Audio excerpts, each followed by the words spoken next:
Hello everyone, welcome to Pharmarox YouTube channel. Pharmarox के YouTube educational channel पे आपका स्वागत है। In today's video lecture we will study in detail about the disease fever. So हम अलग अलग disease के बारे में डिटेल में स्टडी कर रहे हैं एंड आज का जो हमारा मेन टॉपिक है वो है फीवर। तो फीवर के ट्रीटमेंट, उसके रिलेटेड मेडिसिन्स, फीवर होने के जो कारण होते हैं, रीजंस वगैरह, उसके साइन एंड सिम्टम्स, किस तरह से डायग्नोसिस की जाती है एंड किस तरह से ये डिसीज़ को हम मैनेज करते हैं, ट्रीटमेंट करते हैं। कि जो फीवर एक कंडीशन कही जाती है कि जिसके अंदर स्पेशली हमारा बॉडी टेम्परेचर जो है वो इंक्रीज होता है। तो इसी को हम डिटेल में स्टडी करेंगे आज के लेक्चर में। So let's start in this lecture. So be updated with the pharma knowledge. For that, subscribe the channel and press on the bell icon and never miss any video of PharmaRocks. PharmaRocks mobile application is now available. So learn online through our online courses which are available on PharmaRocks app. So download this app PharmaRocks Android app on Google Play as well as Apple iPhone app on App Store. तो links आपको description box में दी गई है, तो वहाँ से आप app को डाउनलोड करिए। So you will find the study material on the mobile applications की जो GPAT, NIPER, DIN pharmacist exam के लिए स्पेशली अवेलेबल है। PDF and PPTs of our lecture in affordable price. जैसे सॉफ्ट कॉपी का option है वैसे ही प्रिंटेड का भी ऑप्शन है for the same examinations, GPAT, NIPER, DIN pharmacist exam. Also, you will find the test series for GPAT, Pharmacist, DI exam, NIPER and valuable video lectures on the app. So get this all facilities on our app PharmaRocks Android application on Google Play as well as Apple iPhone app on App Store. तो links के लिए आप description box को जरूर से check करिए या फिर हमारा जो हेल्पलाइन नंबर है 9016312020 पे आप जरूर से व्हाट्सएप करिए या फिर you can call on that number to get more information about the test series, video lecture and also the study material. तो शुरू करते हैं आज के लेक्चर में। तो सबसे पहले हमारा जो मेन क्वेश्चन है कि व्हाट इज फीवर। सबसे पहले यही है कि what is fever. A fever is a body temperature that is higher than normal. Fever कि जिसको हम कोई डिसीज भी नहीं कहते, ना ही कोई डिफेक्ट कहते हैं, ना ही कोई डिसऑर्डर कहते हैं। कि जो हम क्लासिफिकेशंस करते हैं डिसीजेस को, डिसऑर्डर्स को, डिफेक्ट को अकॉर्डिंग टू द 4D। कि 4D जो होते हैं कि एक होता है डिफेक्ट होता है, फिर दूसरा डी होता है वो होता है डेफिशिएंसी, फिर डिसऑर्डर एंड डिसीज। तो ऐसे जो 4D हमने सीखे हैं अलग अलग, तो उसके एक भी डी के अंदर ये इंक्लूडेड नहीं है, जिसका रीज़न यही है कि फीवर कोई ऐसे डिसीज़ ही नहीं है, ना ही कोई ऐसे डिफेक्ट है या फिर कोई ऐसा डिसऑर्डर है या फिर कोई हम उसको डेफिशिएंसी कह सके। बट एक ऐसी कंडीशन है फीवर कि जिसके अंदर हमारा जो बॉडी टेम्परेचर है वो हायर होता है as compare to the normal. तो ये पॉइंट सबसे पहले आपको अच्छे से याद रखना है रिगार्डिंग द फीवर कि fever is a body temperature. इसीलिए यहाँ पे डेफिनेशन भी इसी तरह से कि fever is a body temperature that is higher than normal. कि किसी भी पर्सन को आप देखें तो उसका जब ये बॉडी टेम्परेचर जब आपको नॉर्मल से हायर देखने को मिले, कि जब आप उसका टेम्परेचर चेक करो बाय यूजिंग थर्मोमीटर और वो टेम्परेचर हायर मिल रहा है एज कंपेयर टू नॉर्मल, तो उसको हम कहते हैं फीवर। अब हमारे पास नॉलेज होना चाहिए कि नॉर्मल बॉडी टेम्परेचर कितना है। तो a normal temperature can vary from person to person but it is usually around 98.6 degree Fahrenheit. कि किसी भी पर्सन्स का जो हम नॉर्मल बॉडी टेम्परेचर जब फ़ारेनहीट यूनिट होता है तो उसके अंदर हम कंसिडर करते हैं 98.6 डिग्री फ़ारेनहीट, कि जो हमारा नॉर्मल बॉडी टेम्परेचर कहा जाता है। तो नॉर्मल बॉडी टेम्परेचर से हमारा जब टेम्परेचर काफ़ी हाई होता है तो वो कंडीशन कही जाती है फीवर। फ़ारेनहीट में देखें तो 98.6, और जब सेल्सियस के अंदर हो तो वो हम लिखते हैं इक्वल टू 37 डिग्री सेल्सियस की, जो हमारा normal body temperature in Celsius unit, और फ़ारेनहीट में 98.6 डिग्री फ़ारेनहीट की। दोनों multiple choice questions competitive exams के लिए भी ये पॉइंट काफ़ी इंपॉर्टेंट है। एंड ये एक और पॉइंट की जो आपके लिए काफ़ी न्यू होगा कि fever is also call a pyrexia. तो फीवर के लिए एक और टर्म कि we also call a fever to pyrexia. तो फीवर तो यूजुअली हम कह सकते हैं कि increase in body temperature compare to normal, कि जो नॉर्मल है नॉर्मल से हाई होता है कि 98.6 डिग्री फ़ारेनहीट से जब हाई होता है, या फिर सेंटीग्रेड में 37 डिग्री सेल्सियस से जब किसी पर्सन का बॉडी टेम्परेचर हाई होगा तो उसको हम कहते हैं फीवर, और उसका एक और नाम है वो है पायरेक्सिया। तो ये आप याद रखिए कि पायरेक्सिया वही फीवर को एक और नाम दिया गया है पायरेक्सिया। तो ये भी आपको याद रखना है। तो फीवर का जो टेम्परेचर है वो सबसे पहले आपको अच्छे से पता होना चाहिए कि जो ये अलग अलग उसकी जो वैल्यूज़ है फीवर के टेम्परेचर्स की, तो वो आपको अच्छे से याद रखनी है। तो ये पहले याद रखो कि fever is not a disease. ये पॉइंट आपके माइंड में खास होना चाहिए कि fever is not a disease, कि जो फीवर है वो कोई डिसीज़ नहीं है, ना ही कोई डिफेक्ट है, ना ही कोई डेफिशिएंसी है, ना ही कोई डिसऑर्डर है। It is usually a sign that our body is trying to fight an illness और इन्फेक्शन, कि जब हमें कोई इन्फेक्शन होता है तो उस वक्त हमारा जो बॉडी है वो हार्मफुल ऑर्गेनिजम्स के सामने प्रॉपर जो है वो फाइट कर रही है। जैसे हम सीखते हैं कि जो हमारा बॉडी के अंदर इम्पोर्टेंट अलग अलग क्या होते हैं, इम्यून सेल, हमारे इम्यून सेल्स कि जो हमें प्रोवाइड करते हैं इम्यूनिटी। तो जब हमारे बॉडी के अंदर जब कोई हार्मफुल ऑर्गेनिजम्स की लाइक एंटीजन एंटर होते हैं कि कोई वायरस है या फिर कोई बैक्टीरिया है या फिर कोई भी इन्फेक्टेड पैथोजन की जिसके कारण कोई भी डिसीज वगैरह हो सकती है आगे जाके, तो ऐसी कंडीशन में वो एंटीजेंस के सामने हमारी बॉडी प्रोड्यूस करती है स्पेसिफिक एंटीबॉडीज, कि जो हमारा बॉडी सिस्टम उसके सामने क्या करता है, फाइट बैक। तो जो भी इन्फेक्शन है, तो ये समझो कि इन्फेक्शन के लिए कोई रिस्पॉन्सिबल कोजेटिव ऑर्गेनिज्म है और उसके सामने हमारी बॉडी फाइट करेगी कि ये जो इन्फेक्शन है वो कोज कर सकता है कोई कंडीशन की लाइक इलनेस जैसा। तो उसके सामने फाइट करने के लिए हमारे बॉडी के अलग अलग इम्यून सेल्स जो है वो अच्छे से फाइट बैक करते हैं और उसी दौरान हमारे बॉडी का जो टेम्परेचर है वो राइज होता है।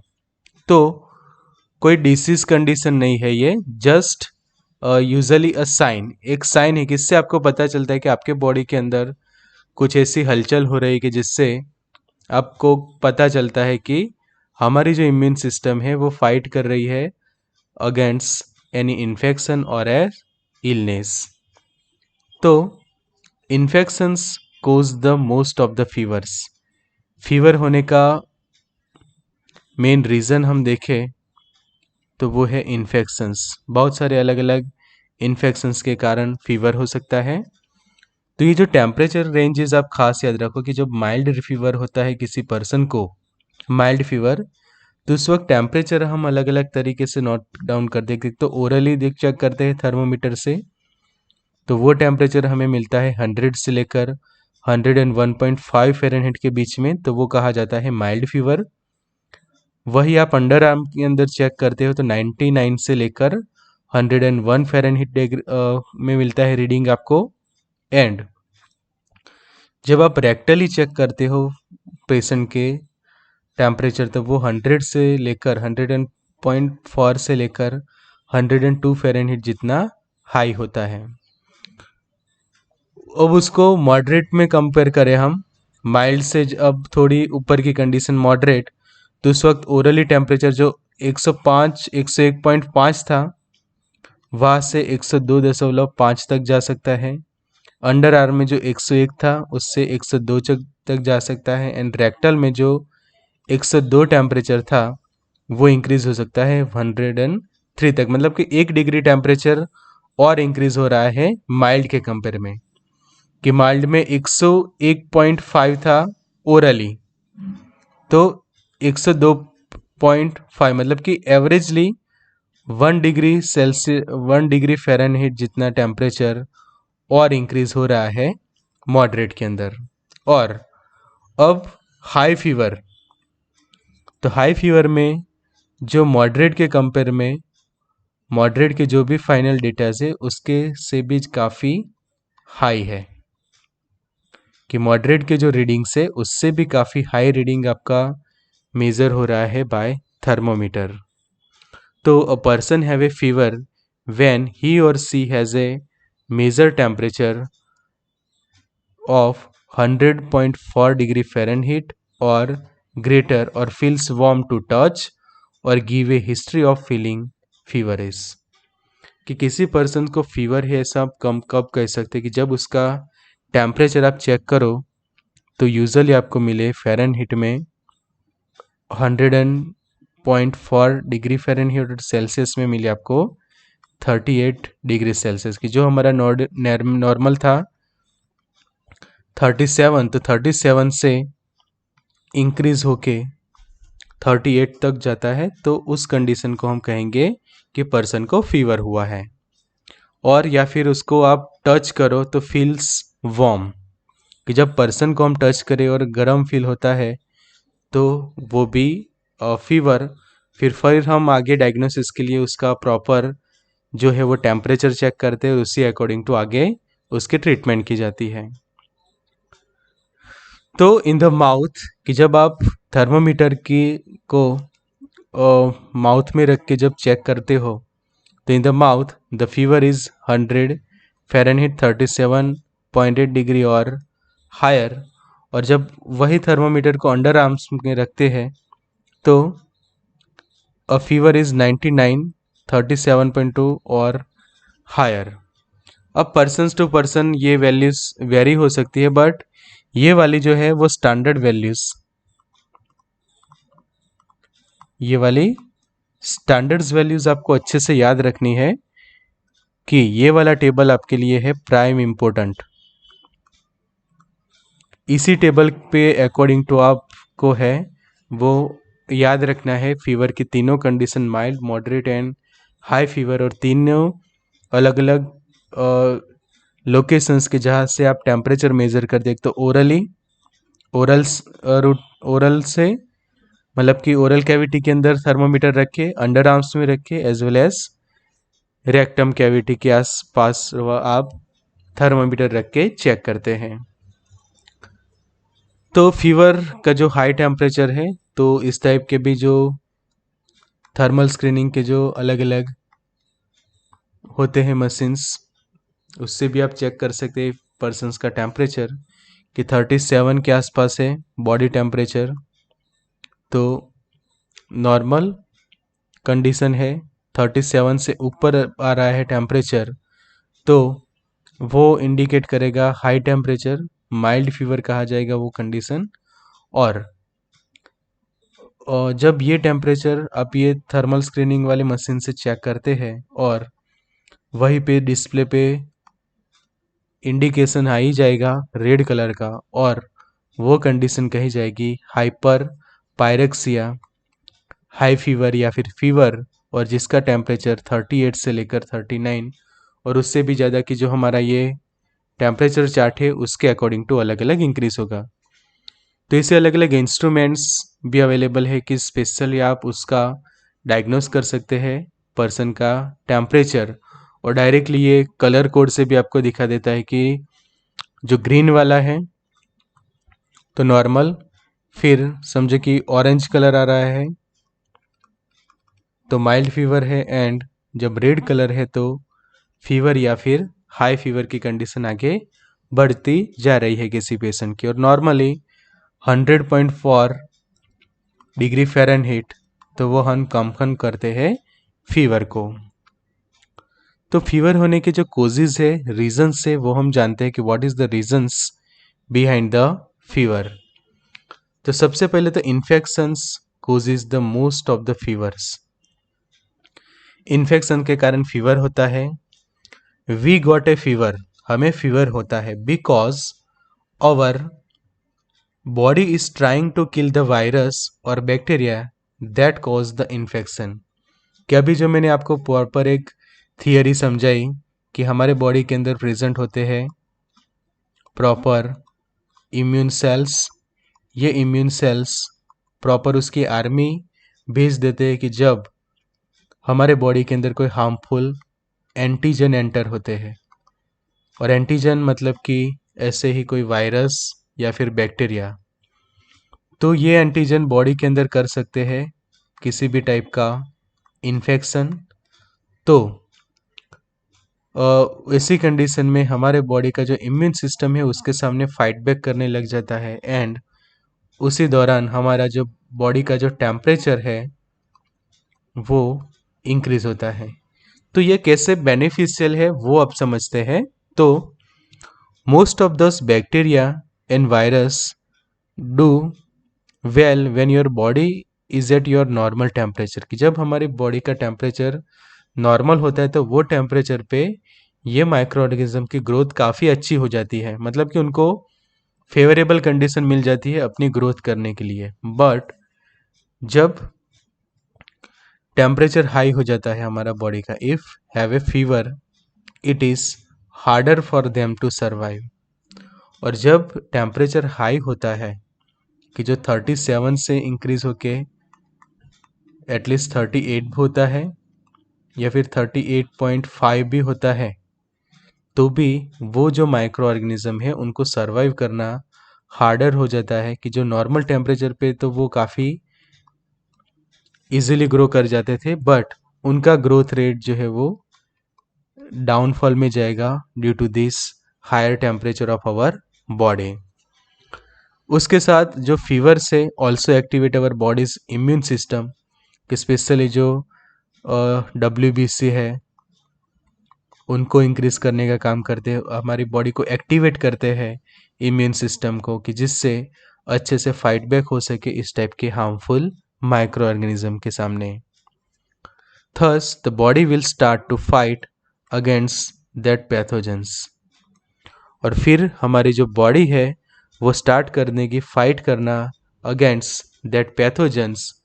तो ये है फीवर कि जो ऐसी कंडीशन कि जिसके अंदर बॉडी टेम्परेचर हाई होता है, और ये भी हमारे लिए बेनिफिशियल ही होता है कि जब कोई हार्मफुल माइक्रो ऑर्गेनिज्म हमारे बॉडी को टारगेट करती है कि लाइक बैक्टीरिया एंड वायरसेस, तो उनकी ग्रोथ नॉर्मल टेम्परेचर पे काफ़ी अच्छी हो जाती है। तो if we have a fever, it is harder for them to survive, and fever also activate our body's immune system। तो फीवर होने के कारण और जान लेते हैं दूसरे कोजेस। तो वायरस, फिर बैक्टीरियल इन्फेक्शन, उसके बाद heat exhaustion, certain inflammatory condition such as rheumatoid arthritis, inflammation of the lining of your joints की जिसको हम कहते हैं साइनोवियम। आर्थराइटिस के बारे में ऑलरेडी हमने डिटेल में सीखा ही है। रूमेटॉइड आर्थराइटिस आप जो है वो पैथोफिजियोलॉजी वाले प्लेलिस्ट में जाके सभी ये लेक्चर्स जो है वो देख सकते हैं।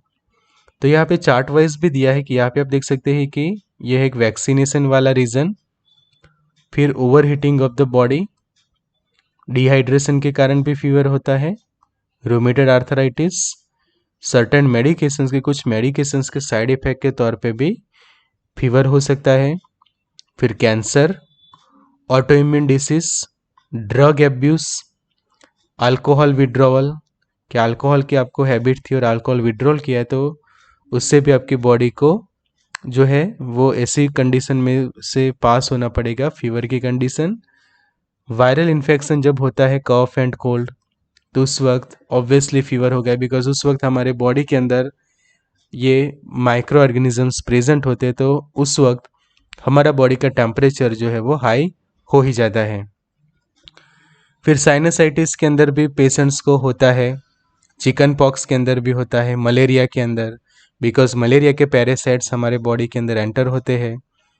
न्यूमोनामिया में भी same, urinary track infections, gastroenteritis, skin infection, sexually transmitted disease, मतलब कि ऐसे बहुत सारे रीजंस है कि जिसके कारण हमें फीवर होता है।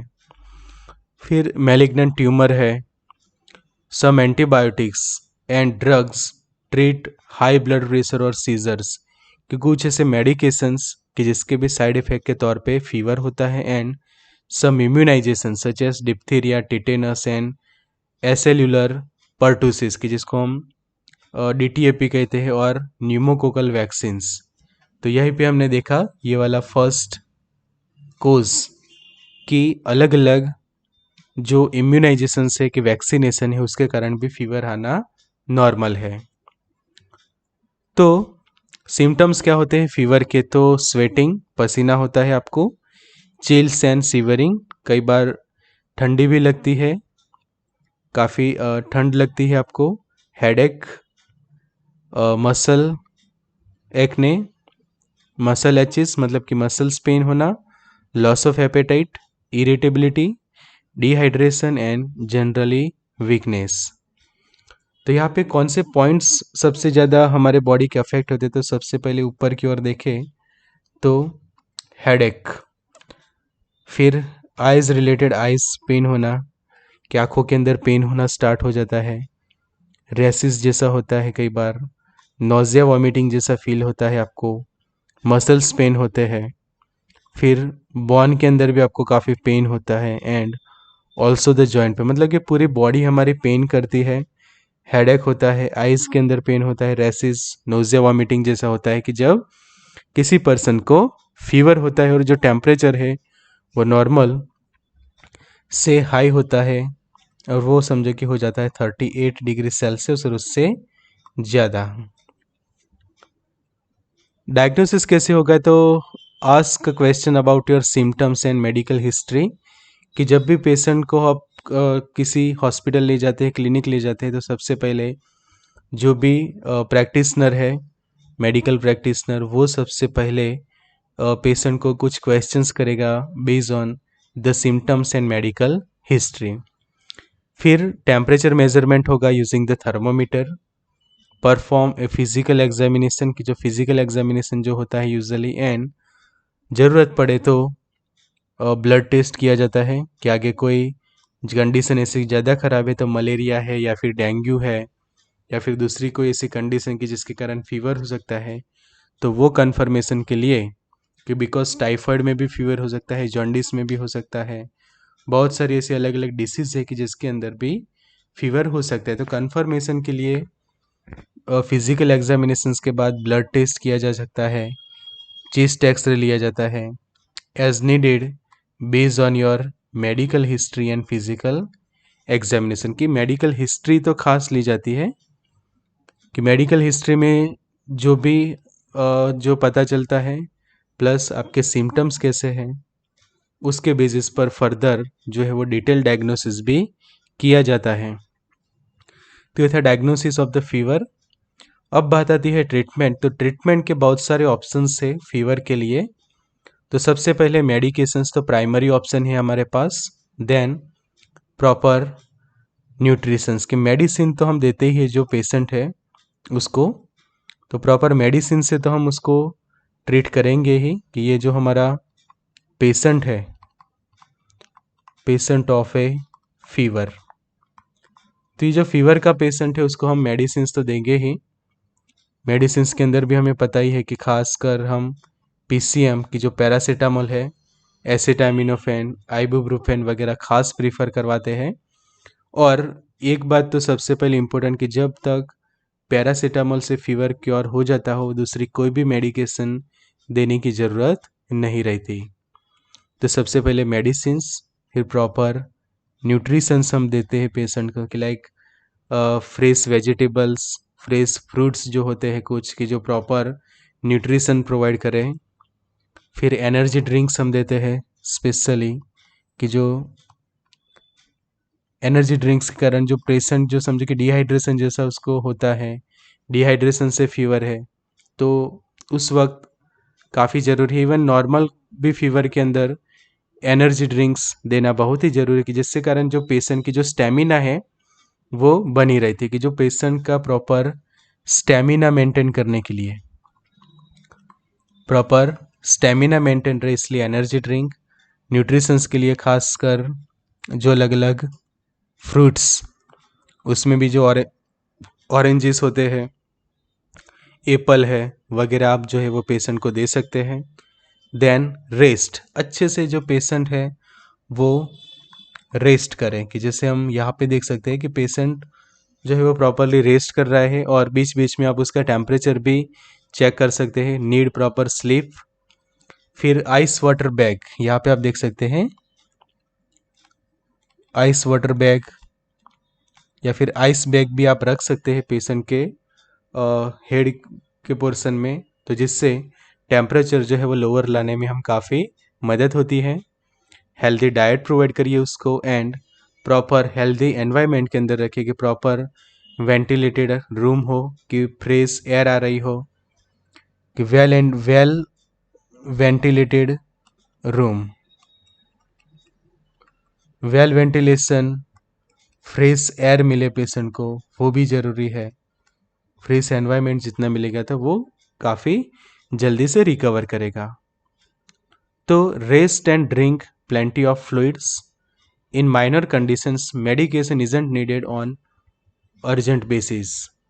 कि माइनर कंडीशन है तो अर्जेंटली कोई भी आपको मेडिकेशंस देने की ज़रूरत नहीं है। कि गेट सम रेस्ट, यहाँ पे लिखा है sponge your body, keep your fluid intake in check and keep your living space ventilated, के प्रॉपर वेंटिलेटेड आप स्पेस रखिए। फिर call the doctor if the fever is severe.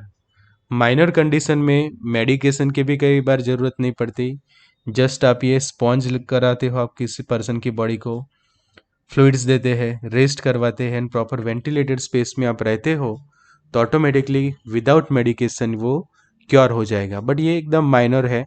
But जब कंडीशन सीवियर हो जा रही है, तो सीवियर कंडीशन आपको कैसे पता चलेगी, तो हेडेक हो रहा है, काफ़ी हेडेक हो रहा है आपको, स्टीफ नेक, कि आपका जो गला का जो पोर्शन है, नेक का पोर्शन काफ़ी स्टीफ हो रहा है, मतलब कि जो अकड़ जाती है, गर्दन अकड़ जाती है, वैसा हो रहा है। शॉर्टनेस ऑफ ब्रेथ, सांस लेने में आपको तकलीफ हो रही है। और अदर अनयूजुअल साइंस और सिम्टम्स यू डेवलप, कि जब आप ऐसे साइन और सिम्टम्स डेवलप करें कि जो काफ़ी सीवियर लग रहे हैं, तो उस वक्त आपको ज़रूर से हेल्थ केयर प्रोवाइडर को कांटेक्ट करना चाहिए। फिर wear light airy clothes, ever going to crowd places, cover your mouth and nose, ये ज़रूरी है, मास्क पहनना खास, एंड अवॉइड द स्मोकिंग। तो ये है ट्रीटमेंट ऑफ फीवर। मेडिसिन्स के बारे में जाने तो एंटीपायरेटिक मेडिसिन्स, कि जिसको कहते हैं कि हम analgesic and antipyretics, analgesic and antipyretics की ऐसी मेडिसिन्स की जो ओटीसी अवेलेबल हो जाती है, over the counter. Antipyretic includes acetaminophen and the non-steroidal anti-inflammatory drugs like aspirin, ibuprofen and naproxen। तो यहाँ पे हम देख सकते हैं कि पैरासीटामोल्स की टैबलेट, एसिटामिनोफेन, कि जिसको हम पीसीएम भी कहते हैं, PCM is equal to acetaminophen,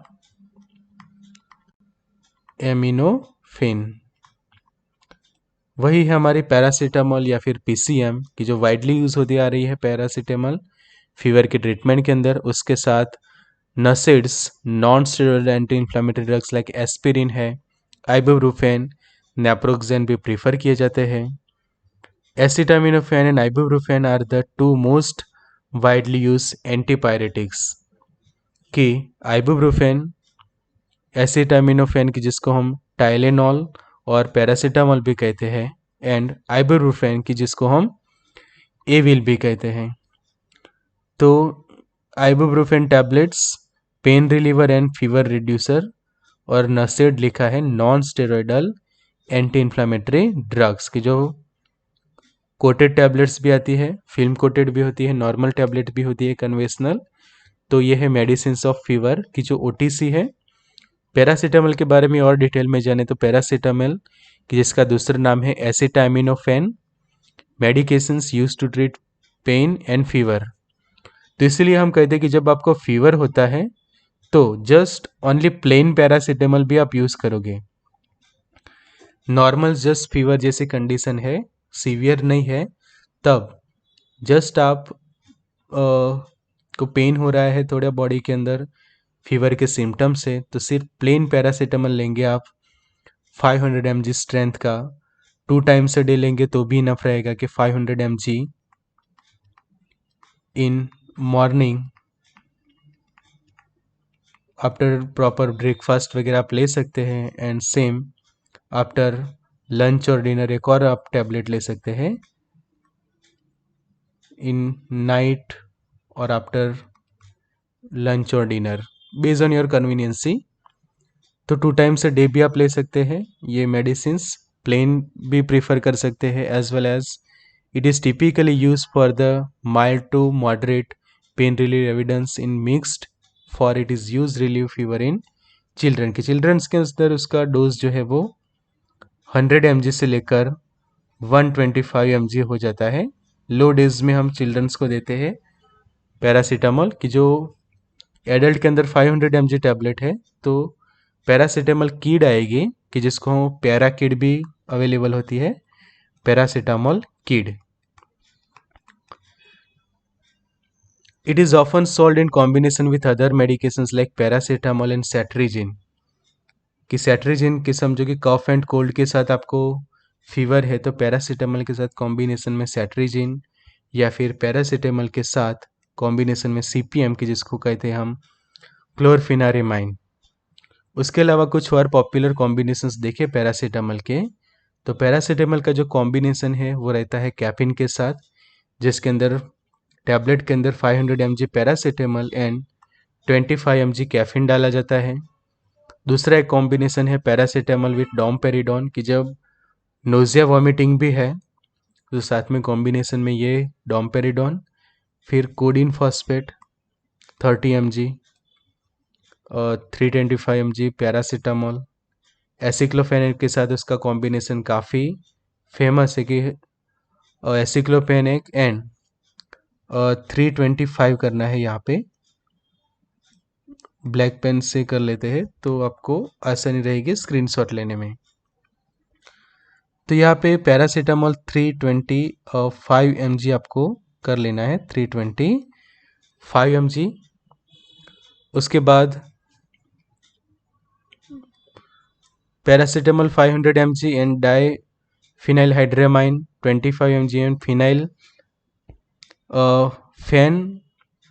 phenyl एफेरिन HCl and caffeine, ये पूरा एक कॉम्बिनेशन। यहाँ पे आप देख सकते हैं कि पैरासीटामोल ये RX रहेगी बिकॉज उसके साथ दूसरी प्रिस्क्रिप्शन ड्रग्स कॉम्बिनेशन में है, फिनाइल एफरिन, कैफीन है, डाइफिनहाइड्रामाइन जो है कि जो कई बार अस्थमेटिक पेशेंट्स के लिए भी प्रिस्क्राइब की जाती है कि उस वक्त पेशेंट को फीवर वगैरह है।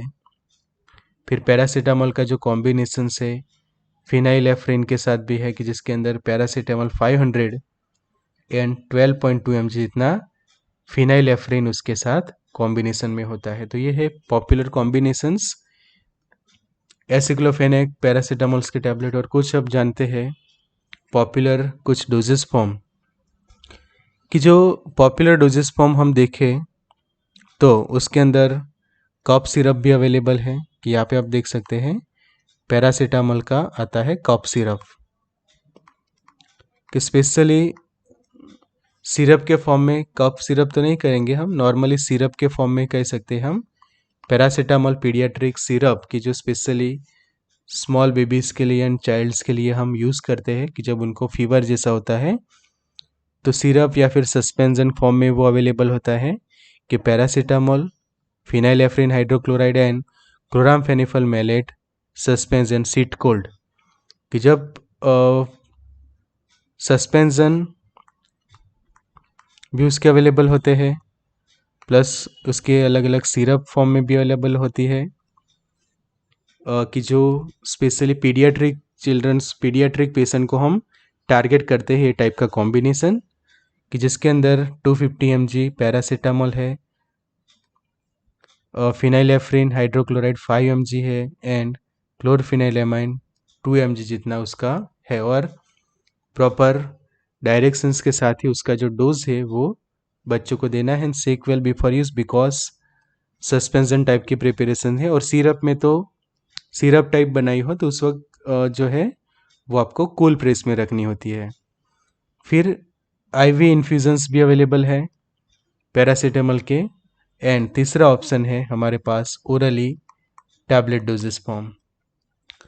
तो ये था रिगार्डिंग द फीवर के पॉपुलर डोजेस फॉर्म भी हमने जाने, ट्रीटमेंट, डायग्नोसिस। सो वीडियो को अच्छा लगता है तो ज़रूर से शेयर करिए। ऑल्सो व्हाट्सएप ग्रुप्स को ज्वाइन करिए। व्हाट्सएप ग्रुप ज्वाइन करने के लिए ये नंबर पे व्हाट्सएप करना है, आपका नाम, सिटी नेम एंड व्हाट्सएप कर दीजिए 9426180836 नंबर पे। Also subscribe the channel and press on the bell icon. Use the app Pharmarox Android app on Google Play as well as Apple iPhone app on App Store. Get the links in description box for study material, test series, video lecture and much more you will get on this app.